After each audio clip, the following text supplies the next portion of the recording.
బస్సులు ఫ్రీ పెట్టి ఎవరి మీద వేస్తున్నారు? 85 రూపాయలు ఉన్న ఆయిల్ ప్యాకెట్ ఇలా 160 రూపాయలు సార్. ఎవరిని అడగాల? ఎక్కడ అడగాలి? ఏ మంత్రిని అడగాలి? ఏ ముఖ్యమంత్రిని అడగాల? పథకాలు ఇచ్చినా తీసుకుంటారు కానీ ఎవ్వరు నమ్మరు అసంటి పబ్లిక్ ఉన్నారు. ఇప్పుడు ఇరికిలాయి కట్టాలి, పిల్లల ఫీజు కట్టాలి, నల్ల బిల్లులు కట్టాలి, కరెంటు బిల్లు కట్టాలి, ఎన్నో ఉంటాయి కదా సార్. ఇక్కడ రేవంత్ రెడ్డి మాకు ఆయన వచ్చి నుంచి చాలా ఇబ్బందులు ఉన్నాయి సార్. మీరు ఏమన్నా ఈ ఒక్క 2 సీట్లు కూడా పోతే సీట్లలో మాకు బాధలు పడుతున్నాం. మాకు తెలుసు ఒక్క సీటు కూడా రాదు. ఈ పరిపాలన వచ్చినాకైతే మాకు చాలా ఇబ్బందులు ఉన్నాయి సార్. గత ప్రభుత్వం ఉండగా చాలా తక్కువ ఉండే. ఈ గవర్నమెంట్ వచ్చే నుంచి ఆటో డ్రైవర్ల గురించి అయితే ఒక్క మాట మాట్లాడతలేరు, ఏది మాట్లాడతలేరు. ఇప్పుడు గ్యాస్ దొరకక ప్రాబ్లం. ఒక ఇండియన్ పంపు మీదేమో 88 ఉంటే ప్రైవేట్ పంపులలోనేమో 125 రూపాయలు ఉన్నది. గవర్నమెంట్ కొద్దిగా చర్య తీసుకుంటలేరు. ఏంది, ఎందుకు, ఏమి ఎవరు మాట్లాడతలేరు. ఇప్పుడు ఆటో డ్రైవర్ 10 రూపాయలు అడిగితేనే పోలీసు వాళ్ళు వస్తారు. ఎందుకు అడిగినవి ఎక్కువ, కరెక్ట్ పోవాలి కదా అని ఆటో డ్రైవర్లు వేధిస్తారు. కానీ చూస్తున్నాగా దోచుకుంటున్నారు పంపులోళ్ళు. వాళ్ళ గురించి ఎవరు పట్టించుకుంటూ లేరు. మరి ఏ గవర్నమెంట్ని అడగాల, ఏ నాయకుడిని అడగాల, ఏ ప్రభుత్వాన్ని అడగాల, ఎక్కడ పోవాలా? మేము ఆటో డ్రైవర్లు ఏం చేసుకోవాలా? దాదాపు కమస్కమ 7-8 లక్షల మంది కార్మికులు ఉన్నాం. ఏ గవర్నమెంట్ మీద ఆశ పడతలేమో, స్వయం కృషితో బతుకుతున్నాం. మాకు కూడా కొద్దిగా సహకరించాలిగా గవర్నమెంట్ ఇబ్బంది పెడతలే. మేము ట్యాక్సులు కడుతున్నాము, రోడ్ ట్యాక్స్ కడుతున్నాము, అవి అన్నీ ఎన్నో కడుతున్నాము ఆటోకు. ఛాలెంజ్ వస్తాయి. ఇప్పుడు ఛాలెంజ్లు ఇప్పుడే ఎక్కువ అవుతున్నాయి. కేసీఆర్ ఉండగా ఛాలెంజ్లు తక్కువ ఉండే. ఆ గవర్నమెంట్ ఈ గవర్నమెంట్ కదా, అప్పుడు తక్కువ ఉండే. ఇంత మాకు ఇబ్బంది లేకుండే, చాలా తక్కువ ఉండే. ఇప్పుడు ఆయన ఎట్లా తప్పన ఎక్కువ కొట్టినా కానీ దానికి ఒకటి 6 నెలలకో 7 నెలలకో దానికి సగం కట్టించుకుంటుండే సబ్సిడీ ఇచ్చి. ఇప్పుడు అట్లా లేదు, ఎంత చేస్తే అంత కట్టాలా. 7 నిలబడడానికి పోటు కొడుతున్నారు. ఇప్పుడు ఇక్కడ నో పార్కింగ్ అంటే పోటు కొడతాడు, స్టేషన్లో నిలబడితే పోటు కొడతాడు. మరి ఆటోలు ఎక్కడ పెట్టాలి, ఎక్కడ బతకాలి, ఎక్కడ ఉండాలా?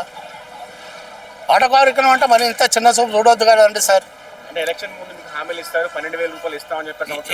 ఇప్పుడు 2 సంవత్సరాలు గడుస్తుంది, హామీలు ఇస్తున్నారు మస్తుగా. ఒక్క రూపాయి ఇచ్చింది లేదు. ఇంకా ఫోటోలు కూడా మా దగ్గరనే దొబ్బుతున్నారు వాళ్ళు. మేమే కడుతున్నాము. ఏడాదికో 12,000, 10,000, 6,000, 2,000, 3,000 మేమే కడుతున్నాం. కానీ గవర్నమెంట్ మాత్రం 1 రూపాయి ఇచ్చింది లేదు ఆటో వాళ్ళకి. ఏం బాధలు ఏం చేస్తాము, భరించుకోవాలి. పుట్టినప్పుడు తప్పదు కదా, బతికేది తప్పదు కదా. ఎవరిని అనుకుంటే ఏం లాభం? చాలా ఇబ్బంది అవుతున్నా సార్. కేసీఆర్ ఉన్నాక కళ్యాణ లక్ష్మి అని 1,16,000 రూపాయలు ఇస్తుండే. ఈయన జోడించి 1,16,000 ఇచ్చి తులం బంగారం ఇస్తున్నాడు. ఆ 1,16,000 లేదు, తులం బంగారం లేదు, 6 రూపాయలు కూడా లేదు. అమ్మాయిలకు స్కూటీ ఇస్తున్నాడు. లేడీస్కు నెలకు 2,500 రూపాయలు ఇస్తున్నాడు. ఏది లేదు. మరి ఏం మాట్లాడుతున్నాడు ఆయన? ఎందుకు మాట్లాడుతున్నాడు ఆయన? మంత్రులు కూడా మరి చదువుకున్న పెద్ద మేధావులు ఉన్నారు. మరి ఏం సహకరిస్తారో మాకైతే తెలియదు. అదే కదా సార్, మా బాధ అదే. ఇప్పుడు రేవంత్ రెడ్డి అంటే కొత్త ముఖ్యమంత్రి, వేరే పార్టీలకి వెళ్ళి జంప్ అయిన ముఖ్యమంత్రి. పెద్ద మేధావులు ఉన్నారు. ఉత్తమ్ కుమార్ రెడ్డి కానీ, పొన్నం ప్రభాకర్ కానీ, బట్టి విక్రమార్క కానీ మంత్రులు వీళ్ళు. వాళ్ళు ఒక్కరి గురించన్నా స్పందన లేదు. మరి వాళ్ళు కూడా ఎందుకు కమస్కము ఏదన్నా ఒకటి మాట్లాడాలి కదా. రెవెన్యూ శాఖ మంత్రి నువ్వు పొన్నం ప్రభాకర్ గారు, ఆయన అయితే ఏమీ మాట్లాడాడు. ఏం వేస్తారు సార్, ఎక్కడ వేస్తారు అన్న మాటల వరకే కానీ చేసేది ఏముండదు. ఫ్రీ బస్సులు పెట్టి ఒక్కరు ఆటోలు కూడా ఎక్కలేరు. ఆటోల కార్మికులకు అయితే చాలా ఇబ్బంది ఉన్నది. బస్సులు ఫ్రీ పెట్టి ఎవరి మీద వేస్తున్నారు? 85 రూపాయలు ఉన్న ఆయిల్ ప్యాకెట్ ఇలా 160 రూపాయలు సార్. ఎవరిని అడగాల, ఎక్కడ అడగాలి, ఏ మంత్రిని అడగాలి, ఏ ముఖ్యమంత్రిని అడగాల? ఎట్లా బతుకుతాము? ఉన్నవాళ్ళు బాగానే ఉంటారు. 500 నూనె ప్యాకెట్ అయినా తినగలుగుతారు. మధ్య తరగతి వాళ్ళు ఎక్కడ తింటారు, ఎక్కడ పోతారు? ఫైనల్గా గవర్నమెంట్ అయితే బాగుంటుంది, మంచిగా చేయాలి. చేయింది కావాలి, మంచిగా చేయాలి, గరీబ్ వాళ్ళకు మేలు చేయాలి. నేను ఇక్కడ కడుతున్నా, అక్కడ కడుతున్నా అవన్నీ బట్టి ఎక్కడ ఏమవుతున్నది, ప్రజలు ఏం బాధపడుతున్నారు, అది తినడానికే బాధపడుతున్నారా, పని చేయడానికే బాధ, అది గ్రహించుకోవాలి ఏ గవర్నమెంటే కానీ. ఓలా ఊబర్ చాలా ఎఫెక్ట్ సార్. ఇప్పుడు 125 రూపాయలు పెట్టుకొని గ్యాస్ పోసుకుంటాడు, 110 రూపాయలు పెట్రోల్ పోసుకుంటాడు, 60 రూపాయలకు అమీర్పేట పోతున్నాడు సార్. లేక మజబూరి, బతకలేక. ఇప్పుడు ఆయన ఊబర్ ఓలా మంచిగా సేసులో కూర్చుంటూ కోట్ల రూపాయలు సంపాదిస్తున్నాడు. ఆఫీసులు పెట్టుకొని కోట్ల రూపాయలు వేస్తున్నారు, బతుకుతున్నారు.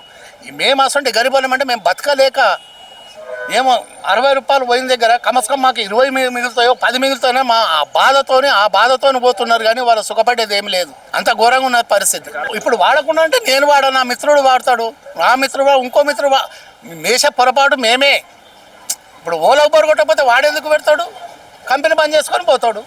వీళ్ళు అలవాటు చేశారు. ఇప్పుడు బీహార్ వాళ్ళు వచ్చారు, ఉత్తరప్రదేశ్ వాళ్ళు వచ్చారు, మహారాష్ట్ర వాళ్ళు వచ్చారు. బీహార్ వాళ్ళకి అయితే రోడ్ ఏదో అంకులు ఈ రోడ్ ఎరికిపోతాను అడుగుతాడు, ఊబర్ పెట్టుకుంటాడు, కొడతాడు. నెలకు ఒకసారి వచ్చిందే చాలు, రోజు 400 500 దొరికినా చాలు. ఎన్నో ఆటోలు ఏమంతాడు, ఆటోలు తింటాడు, చెట్టు కిందనో ఏమంతాడు. మేము ఇక హైదరాబాద్లో ఉన్న వాళ్ళు అట్లా కాదు కదా. పిల్లలు ఉంటారు, పెళ్ళం ఉంటుంది, కొడుకులు ఉంటారు, బిడ్డలు ఉంటారు, అందరిని కూడా చూసుకోవాల్సి వస్తుంది కదా. వాళ్ళకి ఎవరు ఉండరు. దేశం కాదు దేశం, రాష్ట్రం కానీ రాష్ట్రం. వస్తారు ఇక్కడ ఏదో పడతారు పోతారు. వాళ్ళకి మాకు చాలా ఫరక్ కదా సార్. ఓలా బైక్ అయితే మరి ఘోరం సార్. ఇక చెప్తే లేడీస్ కూడా బాధపడతారు. ఓలా బైక్ పెట్టిందంటే మనం పైసల గురించి బాగా చూస్తున్నాం, కానీ ఏమవుతుంది ఏం సంగతి అనేది ఇజ్జత్ గురించి చూస్తలేము ఈ రోజుల్లో. ఇది గవర్నమెంట్ పట్టించుకోవాలి. అది ఎవరు పట్టించుకోరు. మేమెందుకు సేఫ్ట్? గవర్నమెంట్ ఓలా ఊబర్ ఎందుకు తీసినా కదా. మా అమ్మాయికి అయితే గవర్నమెంట్ పట్టించుకోవాలా. మాకేమి ఇబ్బంది? మా ఆటోలో కూర్చుంటే మేమేమన్నా చేస్తే మాకు ఇబ్బంది. మా కార్మికులను మేము తిడతాం. మన ఓలా ఊబర్ ఎక్కడోడో వాడు నంబర్ ప్లేట్ ఉండదు, వాని రాజు ఉండదు, టికానా ఉండదు, లైసెన్స్ ఉండదు, వాడు ఎక్కడోడో కొడతాం. మేము ఎందుకు పట్టించుకుంటాం సార్? ఎక్కడ ఆపుతాం? గవర్నమెంట్ తెచ్చినాక మేమే ఆపుతాం సార్. మనల్ని ఇచ్చి ఏమవుతుందిరా అని అడుగుతారు పోలీసు వాళ్ళు. వాళ్ళు బీఆర్ వాడు వచ్చి ఇక్కడ ఆటో నడుపుకొని బతుకుతుంటే మేము ఎక్కడ పోవాలా? మేము 100 రూపాయలకు పోతే అమీర్పేట 100 రూపాయలకు 120 పోతే ఆడు 60-70 రూపాయలకు పోతున్నాడు. వానికి పిల్లలు ఎవరు ఉండరు కదా. ఎక్కడ తింటాడో రోడ్డు మీద వెళ్తాడు, రోడ్డు మీద పోతాడు. వానికి ఏ ఇబ్బంది ఉండదు. ఇక్కడ ఉండే వాళ్ళకే ఇబ్బందులు అని. ఇప్పుడు మరి డ్యూటీలు లేక ఉద్యోగం ఇక్కడ డ్యూటీ టైంలో డ్యూటీ చేస్తున్నారు. ఇప్పుడు రాబిటో పెట్టుకొని రాబిటో నడిపించుకుంటున్నారు. ఒకరికొకరు ముగ్గురు ఇద్దరు ఆయనతోనే ముగ్గురు పోతున్నారు బండి మీద.